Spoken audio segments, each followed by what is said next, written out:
Идите на Март. Дата, която историята е запомнила. На този ден, през 44-та година преди новата ера, Гай Юлий Цезар е убит по време на заседание на Сената, проведено в комплекса до театъра на Помпей в Рим. Заговорниците го нападат с ножове и според античните източници той е намушкан 23 пъти. Но историята не свършва с това. Няколко любопитни факта. Цезар не е убит в Курия Юлия, основната сграда на Сената, която туристите могат да видят на Римския форум и сега, както често се показва във филмите. По това време сенаторите заседават в сграда до театъра на Помпей в Рим, Курия Помпея. На нейно място в момента се намира Ларго ди Торе, Арджентина.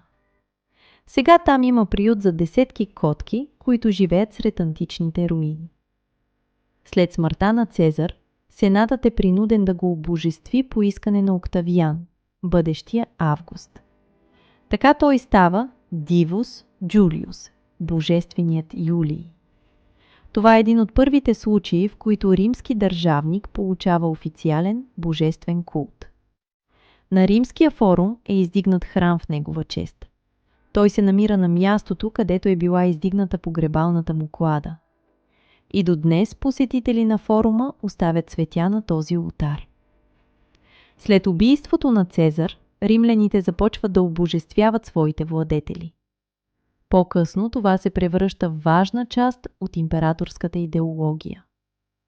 Интересно ли ви е да разкажем как римляните стигат до идеята императорите да се превръщат в богове? Напишете ни в коментарите.